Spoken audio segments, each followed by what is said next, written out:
주님 전에 나오신 여러분들 반갑고 즐겁습니다. 오늘 한국은 추석이죠. 우리 옆 사람과 같이 한번 인사하겠습니다. 송편처럼 그 예쁜 눈 이렇게 만들어 가지고요. 하나님이 당신을 풍성하게 하실 것입니다. 한번 인사할까요? 하나님이 당신을 풍성하게 하실 것입니다. 은혜와 사랑으로 풍성하게 하실 줄 믿습니다. 자, 우리가요 이 사도행전 9장 15절에서 19절에 있는 말씀 가지고 우린 하나님의 택한 그릇이라고 하는 제목으로 하나님의 은혜 함께 나누고자 합니다. 말씀드렸죠. 추석 때 젊은이들이 고향집 가기 싫은 이유는요, 자꾸 뭘 물어보는 것 때문에 가기 싫다고 합니다. 월급은 얼마 받니? 집은 샀니? 애인은 있니? 그럴 때 받아치는 질문으로 대처하라고 말합니다. 월급은 얼마니? 라고 물어보면 노후 준비는 되셨어요? 이렇게. 또 집은 샀니? 그러면 도대체 몇 평에 지금 살고 계세요? 또 애인은 있니? 그러면 진급은 하셨어요, 삼촌? 이렇게. 요즘 사람들은 질문하는 거 좋아하지 않습니다. 누군가 나에게. 여러분, 오늘 말씀 들을 때도요, 우리가 질문보다는 고백하는 시간이 되시기를 바랍니다. 하나님 말씀 듣고 자꾸 물음표가 생기면 안 되고, 나도 그렇게 해봐야 되겠다라고 하는 그런 고백이 있어야 할 줄 믿습니다. 하나님 없이 살면 무엇을 해도 불안합니다. 무엇을 먹어도 불안하고, 일이 잘 안 되면 안 되니까 불안하고, 반대로 일이 잘 돼도 불안합니다. 왜냐하면 지금 잘 되지만 앞으로 안 될 것을 생각하기 때문에. 즉, 하나님을 떠난 사람은 무엇을 해도 어디에 있어도 불안한 것입니다. 우리 사형수에게 가장 불안한 날은 언제입니까? 갑자기 아침 식사가 잘 나올 때랍니다. 그러면 사형수는 두려워서 그 아침밥을 먹을 수가 없는 것입니다. 그러나 반대로 하나님을 만나면 불안과 두려움이 사라지고 어떤 상황 속에서도 담대함과 평안함으로 우리가 인생을 살 수가 있는 것입니다. 사람들은 자신의 불안함을 하나님을 진심으로 믿는 믿음으로 극복하려고 하지 않고 다른 방법을 통해서 극복하려고 합니다. 아니, 극복하기보다는 애써 잊으려고 합니다. 그래서 비싼 옷을 사고, 또 좋은 옷을, 좋은 가구를 들여놓고, 또한 다른 사람들이 하지 못하는 것을 한다고 하는 그 헛된 자기 만족감에 사로잡혀서 살아갈 때가 많습니다. 사람들은 껍데기로 자기 자신을 치장하려고 노력하는 경우가 많습니다. 세상이 얼마나 우리를 속입니까? 이런 식으로. 한국 이제 대학 입시철이 한 100일도 안 남았을 것입니다. 그래서 한국에 있는 어떤 재수생을 둔 엄마 3명이 점치는 곳에 갔습니다. 예수 믿는 사람들은 이런 데 안 가니까 여러분들은 무슨 얘기인지 잘 몰라도 그냥 상상하고 들으세요. 이 재수생을 둔 세 엄마가 이 점치는 곳에 가서 내 아이가 이번 대학에 합격할 수 있느냐고 물어봅니다. 그러자 점쟁이는 아무 말도 하지 않고 손가락 하나만 이렇게 까딱까딱 이렇게 하는 거죠. 그러니까 이 엄마 3명이 놀래서 우리 중에 한 명만 붙는다나 보다 라고 생각하는 이 두려움에 사로잡혀서 복채를 더 내고, 그리고 비싼 돈을 주고 부적까지 써가지고 돌아오게 된 것입니다. 손님이 돌아가고 점쟁이 옆에 있던 조수가 물어봅니다. 도사님, 손가락 하나 까딱까딱 그게 무슨 뜻입니까? 혹시 한 명만 합격한다는 뜻입니까? 그랬더니 이 도사가 그러느니라. 다시 또 조수가 물어봅니다. 도사님, 혹시 그러면 2명이 합격하면 어떻게 합니까? 그러면 한 명만 떨어진다고 말하면 되느니라.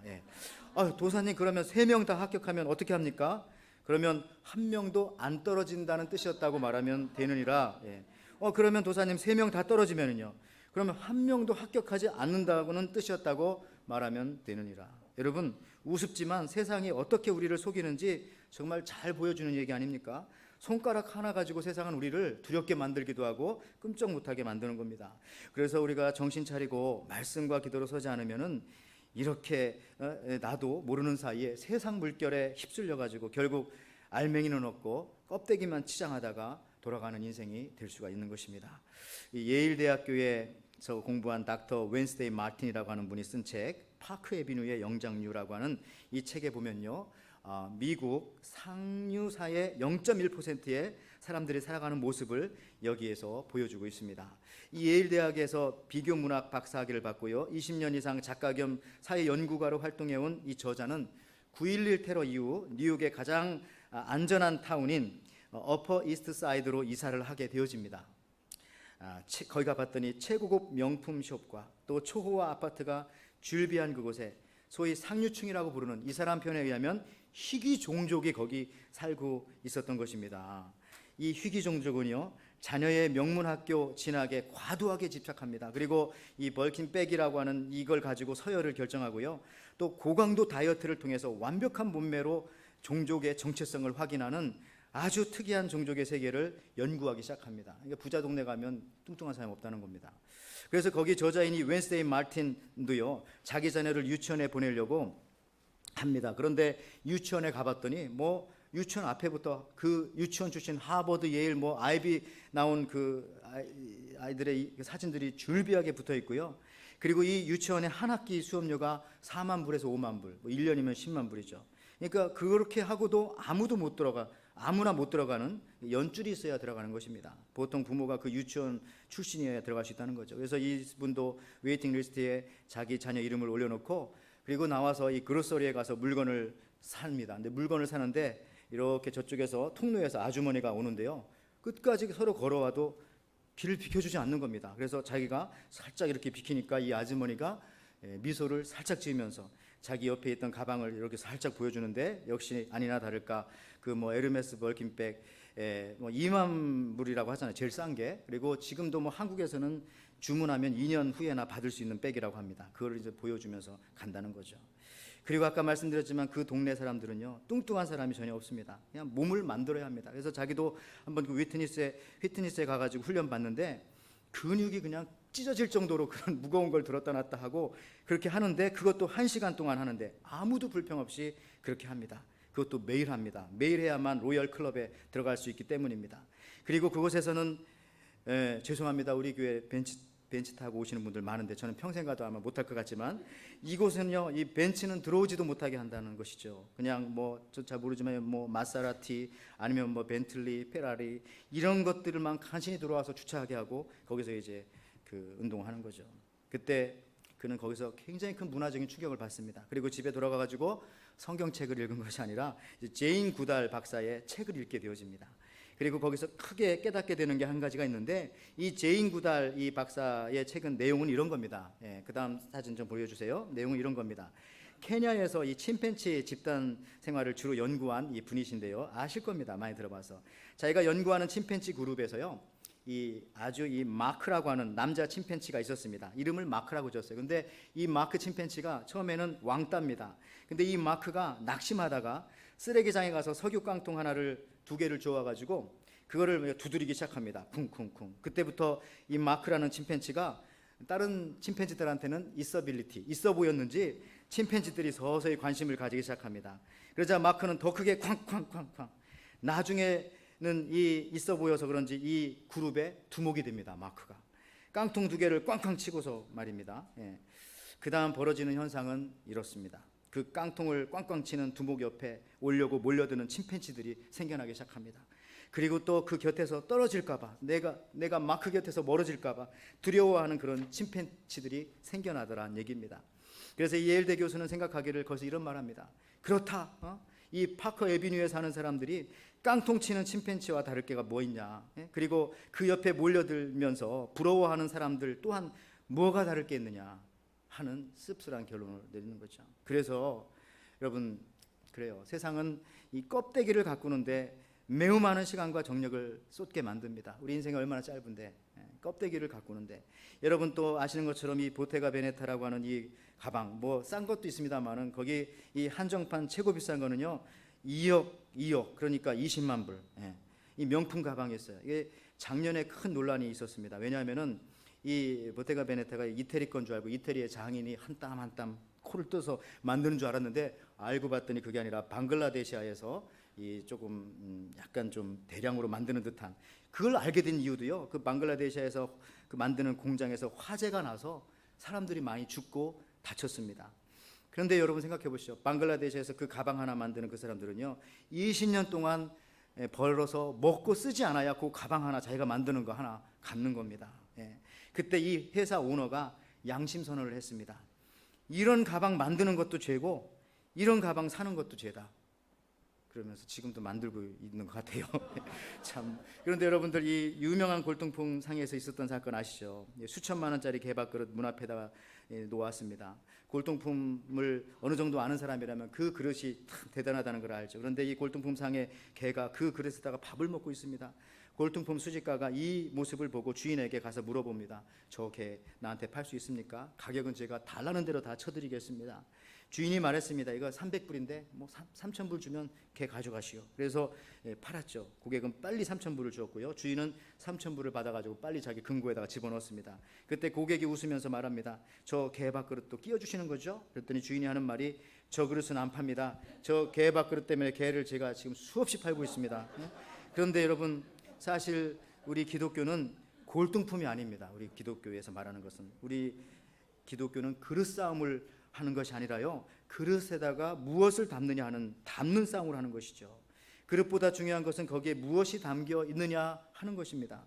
오늘 여러분 본문 사도 바울이요, 이 다마스쿠스로 가는 길에서 예수님을 만나게 되는 장면의 일부분이죠. 오늘 본문은요. 그래서 사도행전 9장 3절을 오늘 본문보다 앞에 있는 본문을 제가 읽어드릴게요.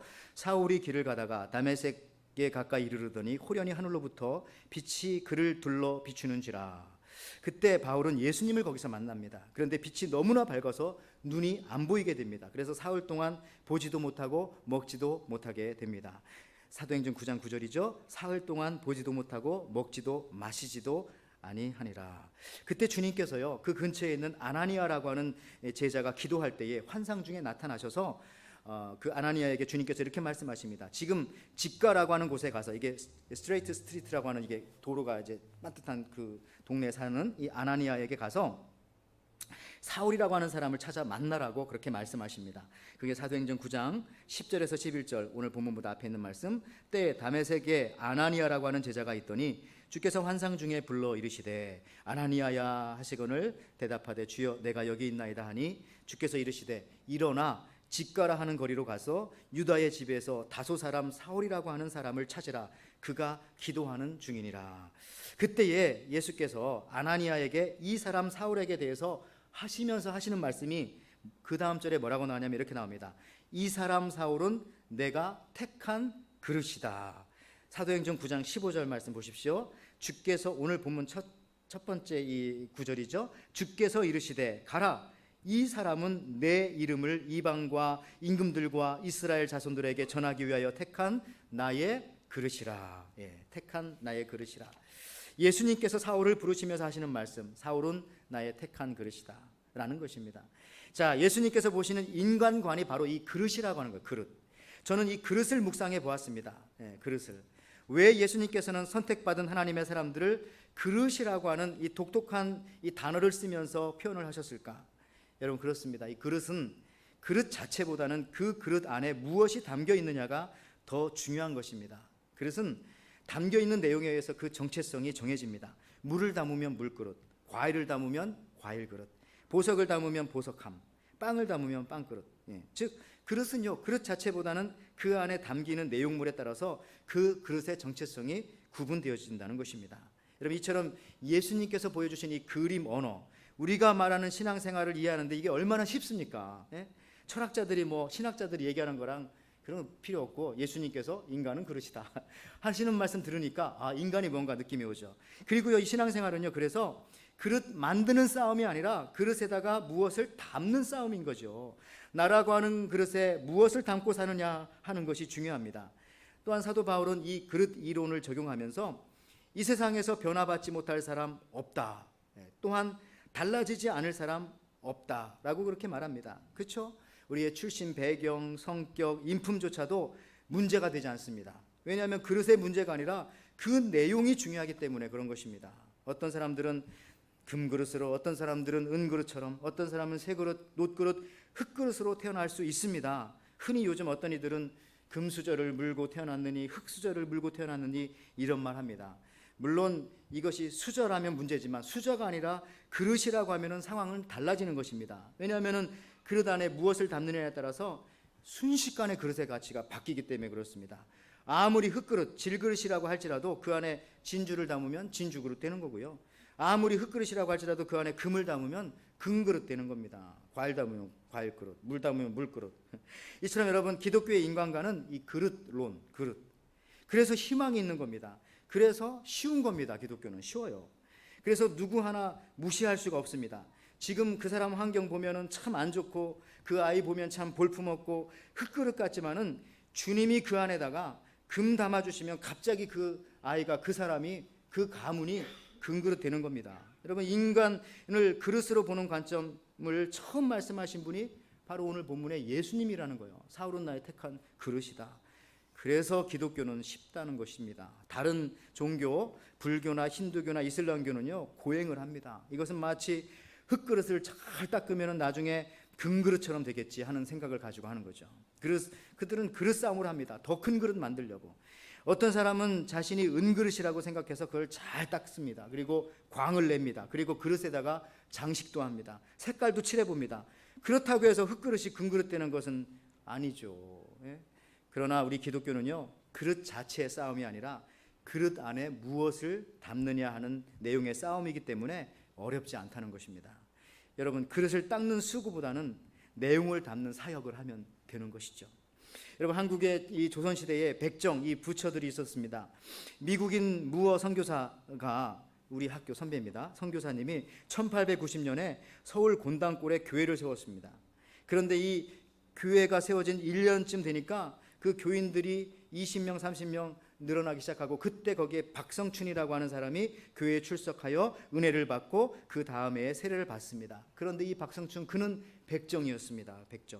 백정은 조선시대 천민 중에 천민이었습니다. 백정은 돈을 많이 벌 수는 있었지만은 기와집에 사는 것이 금지되었습니다. 비단 옷을 입는 것도 금지되고 집신을 신을 수도 없었습니다. 남자들은 상투 트는 것이 금지되었습니다. 차라리 돈이 없어서 기와집을 못 사면 괜찮은데 돈이 있는데 그걸 못 사고 집신을 못 신으니까 그 마음이 어떻겠습니까? 이 백정에게 시집가는 여자는 결혼할 때도요, 가마 대신에 널빤지 위에 앉아서 결혼식장까지 가야 했습니다. 그게 법이에요. 백정은 다른 사람들 앞에서 담배를 피울 수도 없었고, 양반이 지나가면 길 옆에서 비켜서 허리를 굽혀야 했습니다. 그런데 멸시받던 백정도 그 안에 예수를 담으니까 그들이 위대한 사람이 된 겁니다. 그 사람이 박성춘이 후에요, 숭동교회 장로가 되었고요, 그의 아들은 재중원, 즉 지금의 세브란스 병원 전신이죠, 최초 한국인 외과 의사가 된 바로 이 박서양입니다. 박봉출인데 이름 나중에 바꿔 박서양으로. 원래 그릇은 흙그릇, 백정이라는 천시받고 멸시받는 집안의 그릇이었지만은 그 안에 예수, 하나님의 말씀이 담기니까 이 얼마나 놀라운 일이 벌어집니까? 하루아침에 그냥 180도 바뀌어지는 겁니다. 그래서 우리 중에 모든 사람이 다 이게 희망이 있는 겁니다. 희망이 있는 거예요. 주님, 내가 담는 것도 아니고 주님이 담아주시는 거니까요.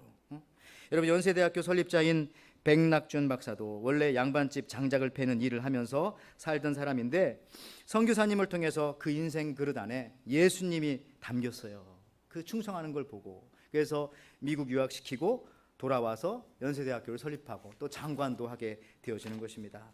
이런 일이 뭐 한국에만 있습니까? 미국은 더 많아요. 더. 미국에는요, 예를 들어서 통나무집에 살던 링컨, 어머님이 주신 그 성경 말씀, 그의 인생 그릇 아래 담으니까 대통령 됐잖아요.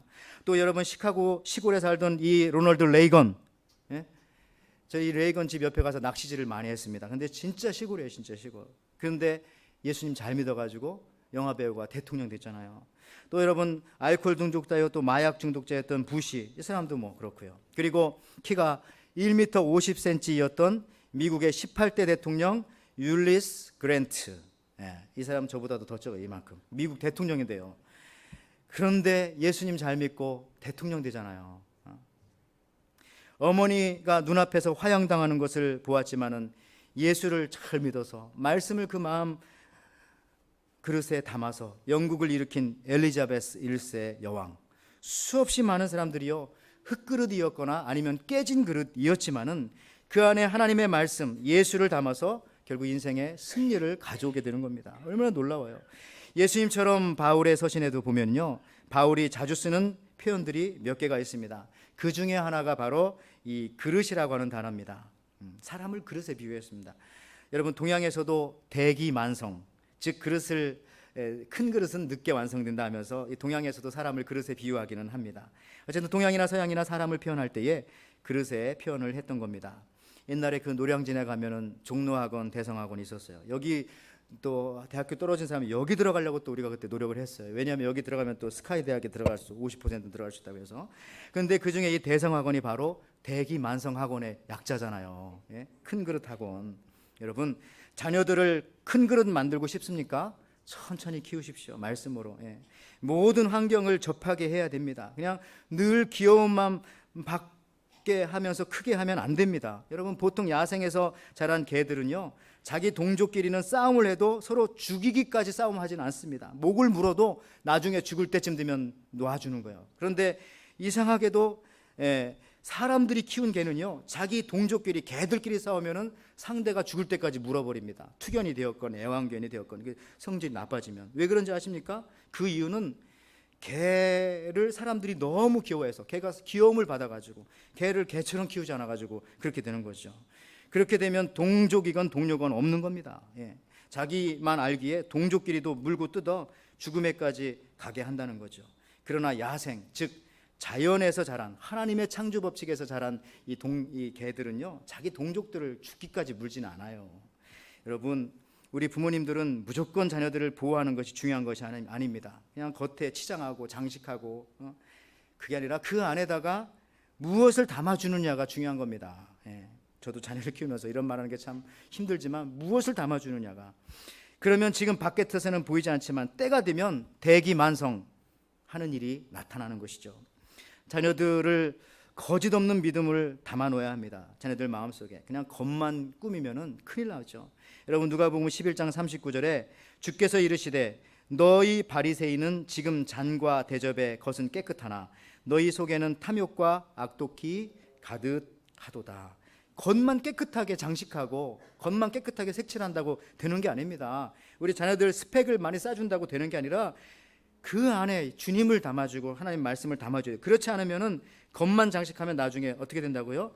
탐욕, 욕심만 가득하게 돼가지고 자기만 최고인 줄 알죠. 디모데후서 1장 15절, 그래서 이렇게 말씀하십니다. 이는 내 속에 거짓이 없는 믿음이 있음을 생각함이라. 이 믿음은 먼저 내 외조모 로이스와 내 어머니 유니게에 속해 있더니 내 속에도 있는 줄을 확신하노라. 우리가 자녀들을 키울 때도요, 우리 자녀 속에 디모데와 같은 그 안에 거짓 없는 믿음을 담아놔야 합니다. 거짓 없는 믿음이라는 단어는 굉장히 이해하기 쉬워요.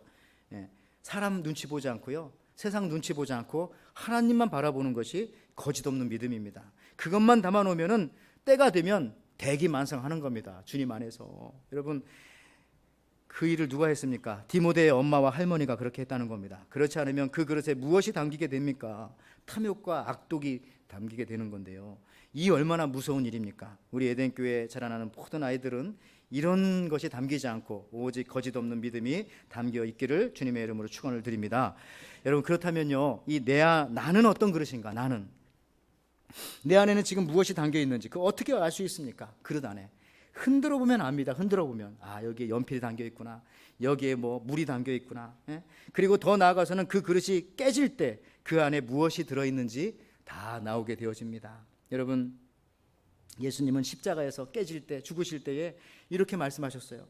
저들의 죄를 용서하여 주소서. 그러니까 예수님 안에 뭐가 담겨 있었어요? 사랑과 용서와 화평, 이런 게 담겨 있었죠. 스데반도 순교할 때에 이 죄를 저들에게 돌리지 마소서. 즉 깨질 때에 그 안에 있던 것들이 다 나옵니다. 용서, 사랑. 반면에 여러분들 사무엘상 31장에 보면은 사울은 전쟁터에 죽을 때예요, 자신의 부끄러운 모습이 들키지 않으려고 옆에 있던 부하에게 자기가 죽을 수는 없으니까 칼을 주면서 내가 내 힘으로 죽을 힘이 없으니까 너 나를 찔러라. 그랬더니 어떻게 부하가 감히 왕을 찌를 수 있겠어요? 못합니다. 그랬더니 사울이 그 칼을 자기 배에다가 대고 땅에 엎드려져 가지고 스스로 목숨을 끊고 맙니다. 무슨 말입니까? 아직도 이 사울 왕은 그 마음 중심에는 자기 자신이 있었다는 겁니다. 사울의 그릇 안에는 하나님이 안 계셨던 것이죠. 아니, 죽음이 임박해 왔다는 것을 알면 당장에 무릎 꿇고 하나님 앞에 회개하면서 기도하는 것이 당연하지 않습니까? 용서해 달라고? 그러면 하나님께 용서해 줄 텐데. 결국 사울의 그릇 속에는 하나님은 없었던 것입니다. 그래서 요한복음 5장 42절에 다만 하나님을 사랑하는 것이 너희 속에 없음을 알았노라. 아마 이 말씀이 사울 왕에게 해당하는 것 같아요. 네 마음에 하나님이 없었구나. 성경에 보면은 고난당하는 것이 내 유익이라 라는 말씀 우리 좋아합니다. 시편 119편 71절에요. 고난당하는 것이 내게 유익이라 이로 말미암아 내가 주의 율례를 배우게 되었나이다. 우리가 신앙생활하다 보면은요 힘들어요. 고난이 닥쳐요. 심지어 어떤 사람들은 교회 가면 평안할 줄 알았는데 교회 가니까 인간관계가 더 복잡해서 더 힘들고 어렵더라 이러는 사람들 많이 얘기 듣습니다. 고난이죠, 고난. 그런데 그것조차도 유익하다고 말씀하십니다. 왜요? 그때 내 안에 무엇이 들어있는지를 알 수 있거든요. 나도 예수님처럼 스데반처럼 바울처럼 디모데처럼 사랑과 용서와 신실한 믿음이 들어있는가? 아니면은 바리새인들처럼 사울왕처럼 탐욕과 악독과 아직도 자기 중심성이 그 안에 들어있는지를 알 수 있는 좋은 기회가 바로 내가 고난당할 때, 바로 내가 힘들어질 때, 내가 고민할 때, 심지어 그것이 교회 안에서도 마찬가지죠. 그때 내 정체가 드러나는 거 아닙니까? 누군가 여러분들을 찌를 때, 누군가 여러분들을 자꾸 와서 흔들 때, 그때 여러분들 속에 무엇이 있는지, 무엇이 들어있는지를 스스로 알게 될 것입니다. 우리는 그릇의 외형을 멋지게 장식하고 크게 만들고 하는 싸움을 하는 사람들이 더 이상 아닙니다. 내 인생의 그릇 안에 말씀을 또 성령을 또 사랑을 채워가야 하는, 그래야 우리가 천국 백성인 것이죠. 누가복음 6장 45절 보십시오. 선한 사람은 마음에 쌓은 선에서 선을 내고 악한 자는 쌓은 악에서 악을 내나니 이는 마음에 가득한 것을 입으로 말함이라. 입뿐이겠어요? 눈빛으로 행동으로 다 나오는 거죠. 그게 다 안에 있던 것들이 나온다는 겁니다. 그러나 여러분들은 골로새서 3장 16절 말씀, 그리스도의 말씀이 너희 속에 풍성히 거하여 모든 지혜로 피차 가르치며 권면하고 시와 찬송과 신령한 노래를 부르며 감사하는 마음으로 하나님을 찬양하고. 자, 속에 무엇이 들어있느냐에 따라서 다른 겁니다. 말씀이 우리 안에 들어있으면 뭐가 나옵니까? 서로 가르치고 권면하고 시, 찬송, 신령한 노래, 감사하는 말들, 마음들이 나오는 겁니다. 여러분들 속에 무엇이 들어있느냐에 따라서 다른 것입니다. 병아리와 오리는 태어날 때 보면 비슷하지만은, 그런데 오리는 태어나자마자 물속으로 달려갑니다. 같은 물이지만 젖소는 속에서 우유를 만들어내고 뱀은 속에서 독을 만들어냅니다. 꿀을 먹어도 뱀은 그 속에서 독을 만들어내죠. 그 속에 무엇이 있는가에 따라서 그 어떤 것을 먹어도 자기 속에 있는 것을 섞어서 바깥으로 내놓게 되어집니다. 비평하고 불평하고 하는 사람들은 무엇을 들어도, 아무리 좋은 설교를 듣고 칭찬을 받아도 결국은 그 안에 있는 불평과 불만이 나올 것입니다. 여러분 늘 속을 하나님의 말씀으로 채우는 시간이 되시기를 바랍니다. 여러분 깨진 그릇, 하나님께서 깨진 그릇도 쓰세요. 깨진 그릇에 물 못 담나요? 여러분 인생들 속에서 그래 나는 흙그릇은 아니지만 이미 깨졌어. 어렸을 때 상처를 너무 받았어. 알코올 중독자인 아버지로부터 어머니가 나를 버렸어. 나는 고아야. 혹시 그런 분들 계세요? 깨진 그릇이죠. 그렇지만 깨진 항아리에도 물을 담는 방법이 있습니다. 어떻게 해요? 깨진 항아리를 물속에 집어넣으면 되는 겁니다. 그러면 담기죠. 말씀 속에 집어넣으면. 주일 예배, 수요 예배, 새벽 예배, 큐티, 1:1 양육, 사랑방 모임, 우리 교회 안에 얼마나 이 말씀과 함께하는 시간들이 많아요. 거기에 푹 잠겨보세요. 그러면 내가 깨졌을지라도 내 그릇 안에는 항상 하나님의 사랑과 말씀이 잠겨있게 되는 겁니다. 그래서 깨져도 문제가 없어요. 여러분 우리가 하나님께 절대적으로 잡혀있으면 불가능한 것이 다 가능하게 되는 것입니다. 제가 이제 말씀 마무리하면서 한국에서 나온 신학교, 그 학교에서는요 미국으로 유학 오는 분들도 많았는데 제 때예요. 그 당시에 특히 유럽, 독일 쪽으로 유학하는 분들이 꽤 있었습니다. 왜냐하면은 이 독일이 루터를 비롯해서 종교개혁의 본고장이기도 하고요, 모든 학문이 뛰어납니다. 독일은. 그래서 지금도 유럽의 중심은 프랑스가 아니라 사실은 독일이라고 생각하는 사람들이 많이 있습니다. 그런데 이 독일로 유학 가신 그분이 처음 가서 깜짝 놀란 것이 하나 있답니다. 뭐냐 하면은 여러분 우리 어린 시절에 한국에서 보면 주말의 영화라고 해서 주말의 명화라고요. 그것처럼 독일에도 그런 방송이 있더랍니다. 주말에 이 명화를 틀어주는데 대부분 그 할리우드 영화, 할리우드. 근데 여러분 할리우드 영화가 뭡니까? 2차 대전을 배경으로 만든 대부분의 많은 영화, 할리우드 영화에 보면은요 독일 사람들은 나쁜 사람, 미국 사람들은 좋은 사람 이렇게 나오잖아요. 아니 그런데 신기하게도 독일 사람들은 그것을 토요일 저녁에 가족과 함께 소파에 앉아서 팝콘을 먹으면서 그걸 보더라는 것이죠. 야, 참 신기하다 생각하면서 나중에 이 친구가 물어봤답니다. 그런데 답변이 매우 명쾌합니다. 이 현재 독일 사람들은요 과거 나치 독일과 자기들과는 전혀 같지 않다고, 완전 다른 종족이라고 지금 현대 독일 사람들은 생각한다는 것이죠. 전혀 다른 나라라고 생각한다는 거. 오히려 지금 자기들이 미국과 같다고 생각한다는 겁니다. 그러기에 독일 주말의 영화에 헐리우드 영화를 봐도 문제가 되지 않는 것이었던 겁니다. 여러분, 마찬가지로요, 우리도 예수 만나기 전과 예수 만난 이후에 나는 완전히 다른 존재다라고 여러분들이 인식하면서 살아가야 합니다. 왜요? 내 안에 들어있는 내용물이 100% 달라졌기 때문에. 그릇은 달라지지 않았어요. 그릇은 내 부모가 예수 믿는다고 바뀌는 것도 아니고, 내 자식이 바뀌는 것도 아니고, 내 살아가는 학교, 환경, 회사가 바뀌는 거 아니지만, 그릇은 안 바뀌지만 내 안에 있는 내용물이 100% 달라졌거든요. 그러므로 누군가 과거 나에 대해서 말하거나 혹은 과거처럼 나의 약점과 나의 불편한 점을 설령 공격하더라도 아무런 문제가 없어야 합니다. 왜? 예수님 만나기 전과 만난 이후 완전히 내용물이 달라졌기 때문에. 지금의 나는 전혀 다른 나이기 때문에 그렇습니다. 저는 일본 사람 좋아합니다. 우리 중에도 일본인은 아니지만 일본 계통의 친척들이 있는 집도 여러분들 중에 있으실 겁니다. 그래서 이해하고 들으시란 말이죠. 기본적으로 저는 하와이에 계신 일본 분들, 또 일본 혈통을 가지고 계신 분들 좋아하고요. 그런 일본 친구도 있습니다. 그런데 이 하와이가 아니라 일본 본토에 가면 아직도 소수의 구구파들이 아직도 과거 2차 대전 당시 일본과 지금 현재 일본을 동일시하는 경우가 있는 것을 뉴스를 통해서 보게 되어집니다. 그럴 때 참 2차 대전 당시에 사용했던 일본 국기인 그 우길기인가요? 그걸 막 사용하기도 하고, 참 어떤 면에서 이것이 참 독일처럼 새로운 일본을 만드는데 저게 걸림돌이 되지 않을까 하는 그런 생각도 하게 되어집니다. 여러분, 우리 신앙도 마찬가지입니다. 기독교 문화가 뿌리에 있는 이 독일은 지금 이게 완전히 달라졌다는 거예요. 여러분, 유럽의 선주주자가 되어지지 않았습니까? 그 이유는 과거의 나와 현재의 나, 즉 예수 믿기 전의 나와 예수 믿은 후, 그릇은 안 바뀌었지만 그 안에 내용물이 전혀 다르다는 사실을 이미 알고 있기 때문에 그렇습니다. 여러분, 이제 말씀을 마무리합니다. 고린도후서 4장 7절에 우리가 이 보배를 질그릇에 가졌으니 이는 심히 큰 능력은 하나님께 있고 우리에게 있지 아니함을 알게 하려 함이라. 이 보배가 없는 사람은 맨날 그릇의 겉을 치장하고 장식하는데 인생의 소중한 시간을 다 쏟아붓고 낭비할 겁니다. 그리고 절대 깨지려 하지 않을 겁니다. 왜요? 그 안에 보석이 없거든요. 그 안에 귀중한 것이 없거든요. 그걸 자기가 더 잘 알아요. 그래서 자기, 자아, 에고라고 하는 이 그릇을 절대 깨지 못합니다.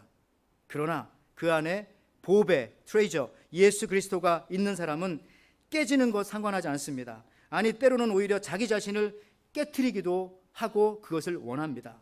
이게 바로 믿음입니다. 여러분, 우리가 질그릇이어도 좋습니다. 보배로 오신 주님으로 가득 차 있으니 감사합니다. 이제는 여러분의 인생 그릇을 주 예수님의 보화로, 하나님의 생명의 말씀으로 가득 채워가시는 저와 여러분들 되시기를 주님의 이름으로 축원을 드립니다.